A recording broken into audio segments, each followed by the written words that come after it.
দেখো বন্ধুরা, আমরা কিন্তু হাতিবাগান মার্কেটে গেছিলাম ঠাকুরের দশকর্মার জিনিস কিনতে আর ঠাকুরের কিছু বাসন নেওয়ার জন্য। অ্যাকচুয়ালি ঠাকুরের থালা আছে পাথরের, কিন্তু পাথরগুলো না তোলা বা নামানো খুব কষ্টের, যে কারণে পাথরের থালাগুলো এবার বদলিয়ে এই স্টিলের থালাগুলো নিয়ে নিয়েছি।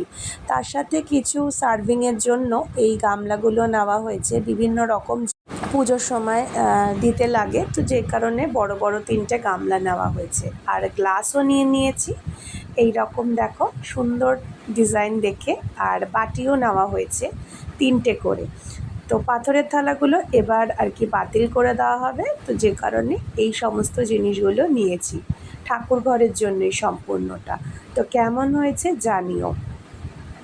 আর হাতিবাগান থেকে নিলে একটু কমের মধ্যে পাওয়া যায়, যে এই জন্য আর কি হাতিবাগানেই গিয়েছিলাম। একটা প্রদীপও নেওয়া হয়েছে, তো এই জিনিসগুলোই কিনেছি।